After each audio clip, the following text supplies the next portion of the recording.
आकाशवाणी गोरखपुर से प्रादेशिक समाचार।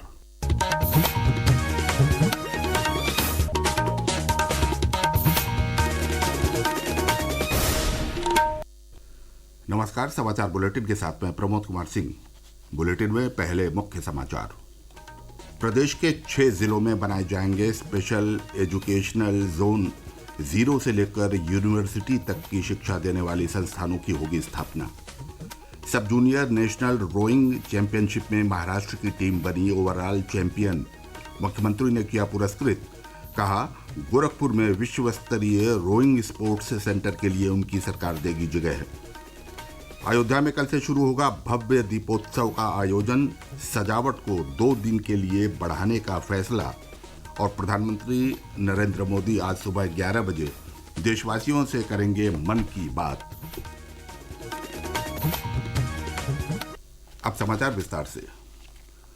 राज्य सरकार ने लखनऊ समेत प्रदेश के 6 जिलों में स्पेशल एजुकेशनल जोन विकसित करने की प्रक्रिया शुरू कर दी है। इसमें लखनऊ के अलावा गोरखपुर, अयोध्या, आगरा, गौतम बुद्ध नगर व बुंदेलखंड शामिल है। इन स्पेशल एजुकेशनल जोन में विभिन्न शैक्षणिक संस्थानों की स्थापना के जरिए 0 से लेकर यूनिवर्सिटी तक की शिक्षा दी जाएगी। प्रदेश सरकार के उच्च शिक्षा मंत्री योगेंद्र उपाध्याय ने कल ये जानकारी दी। उन्होंने बताया कि लखनऊ के मुहान रोड पर 785 एकड़ क्षेत्र में प्रदेश के पहले स्पेशल एजुकेशनल जोन का विकास होगा। गोरखपुर के रामगढ़ ताल में चल रही 25वीं sub junior national rowing championship Maharashtra की टीम ने जीत ली है। प्रतियोगिता के दौरान लड़कियों के वर्ग में पंजाब की टीम ने और लड़कों के वर्ग में महाराष्ट्र की टीम ने जीत हासिल की, लेकिन महाराष्ट्र की टीम को ओवरऑल विजेता घोषित किया गया। प्रदेश के मुख्यमंत्री योगी आदित्यनाथ ने कल विजेता खिलाड़ियों को पुरस्कृत किया।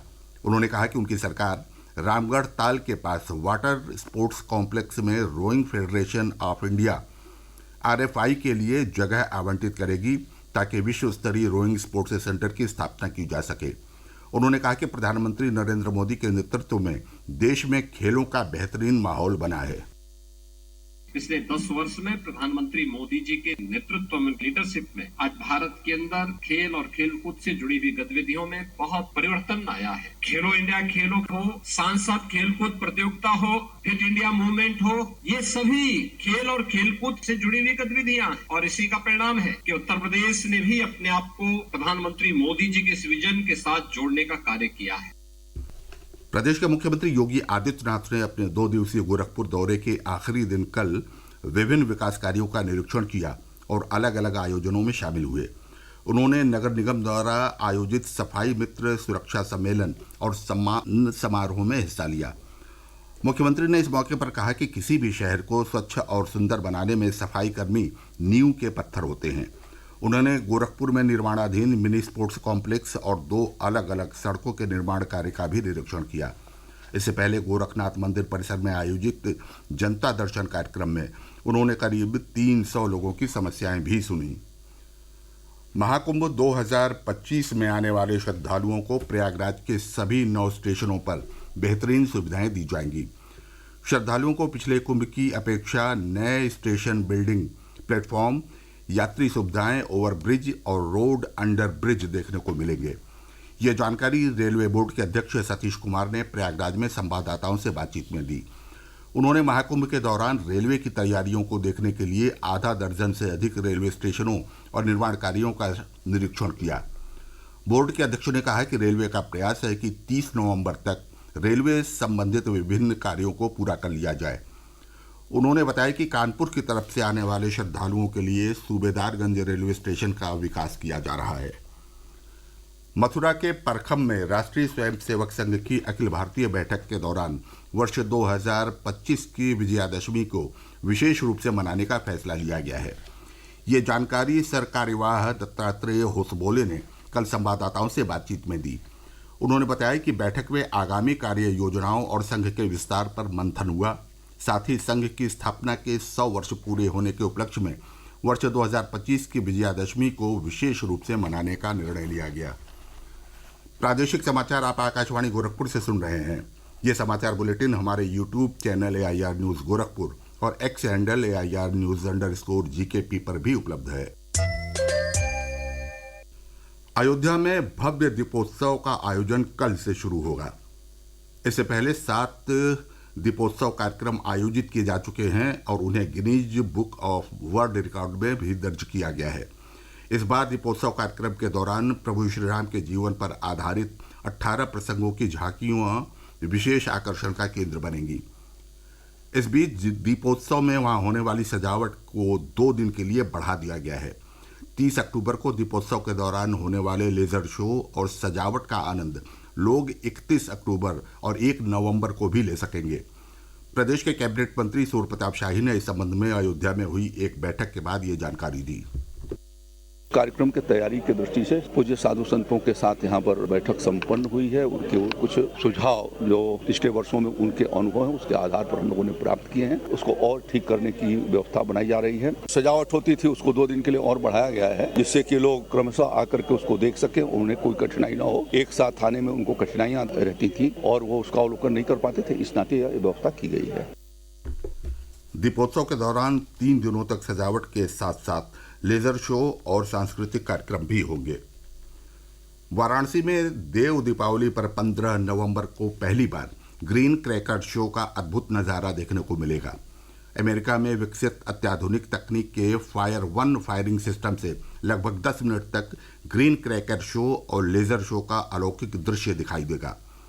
पर्यटन विभाग के उपनिदेशक राजेंद्र कुमार रावत ने बताया कि विश्व प्रसिद्ध काशी की देव दीपावली के अवसर पर रेत पर लगभग 1.5 किलोमीटर के स्ट्रेच पर green aerial fire cracker show होगा।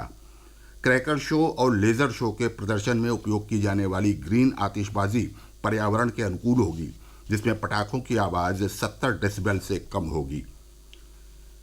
दीपावली पर किसी भी तरह की आपात स्थिति से निपटने के लिए प्रदेश सरकार ने सभी सरकारी अस्पतालों में डॉक्टरों की छुट्टियां रद्द कर दी हैं।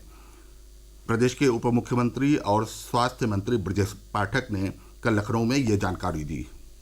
दीपावली त्योहार के शुभ अवसर पर स्वास्थ्य विभाग ने सभी डिस्ट्रिक्ट लेवल के जो हमारे सीएमओज हैं, जो सीएमएस हैं, उनको निर्देश दिए हैं। सभी हॉस्पिटल्स में लगातार हम चौकन्ने रहेंगे। सभी छुट्टियां रद्द कर दी गई हैं। उनसे अनुरोध किया गया है कि सभी अस्पतालों में जो बर्न यूनिट है उसे सक्रिय करें। जो पटाखे जलाने के दौरान कहीं जलने से कहीं चोट पहुंचती है या कभी कभी देखा गया आंख में भी चिंगारी लगती है, तो ऐसी सारी दवाइयां, सारी व्यवस्थाएं सुनिश्चित करें और सभी को सतर्क मोड पर रहने के लिए कहा गया है। प्रधानमंत्री नरेंद्र मोदी आज सुबह 11 बजे आकाशवाणी से मन की बात कार्यक्रम में अपने विचार साझा करेंगे। ये इस मासिक रेडियो कार्यक्रम की 115वीं कड़ी होगी। कार्यक्रम का प्रसारण आकाशवाणी और दूरदर्शन के समूचे नेटवर्क पर होगा। मन की बात कार्यक्रम आकाशवाणी समाचार की वेबसाइट और न्यूज ऑन एआईआर ऐप पर भी उपलब्ध रहेगा। दूरदर्शन समाचार, प्रधानमंत्री कार्यालय तथा सूचना और प्रसारण मंत्रालय के यूट्यूब चैनलों पर भी इसका सीधा प्रसारण किया जाएगा। हिंदी प्रसारण के तुरंत बाद क्षेत्रीय भाषाओं में इसे प्रसारित किया जाएगा। पेरिस पैरालंपिक के कांस्य पदक विजेता कपिल परमार को Indian blind and para judo association की नेशनल वाडी के दौरान कल लखनऊ में सम्मानित किया गया। एसोसिएशन के अध्यक्ष अवनीश अवस्थी की अध्यक्षता में हुई इस बैठक में 12 राज्यों ने हिस्सा लिया। श्री अवस्थी ने बताया, पहली बार 64 वर्ष के इतिहास में जूडो में ओलंपिक्स या पैरालंपिक्स में पहला मेडल अभी कपिल को मिला है। प्रदेश सरकार स्पोर्ट्स को काफी बढ़ावा दे रही है, तो स्पोर्टिंग एक्टिविटी एक मेन स्ट्रीम काम अच्छा हुआ है, जिसमें देश का और प्रदेश का भी नाम हुआ है।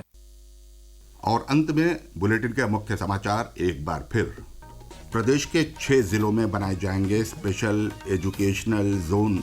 0 से लेकर यूनिवर्सिटी तक की शिक्षा देने वाली संस्थानों की होगी स्थापना। सब जूनियर नेशनल रोइंग चैंपियनशिप में महाराष्ट्र की टीम बनी ओवरऑल चैंपियन। मुख्यमंत्री ने किया पुरस्कृत। कहा, गोरखपुर में विश्व स्तरीय रोइंग स्पोर्ट्स सेंटर के लिए उनकी सरकार देगी जगह।